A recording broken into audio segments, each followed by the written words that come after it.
You ask Tiger to solve. This deals with linear equations with one unknown. The final result is h equals -19/21. Let's solve it step by step. Simplify the expression. Expand the parentheses. Simplify the arithmetic.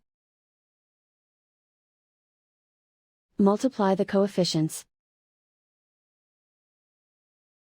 Group like terms.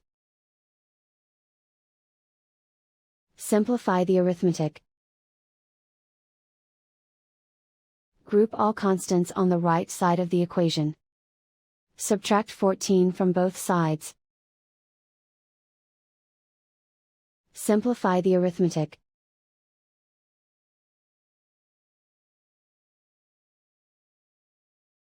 Isolate the h. Divide both sides by 42.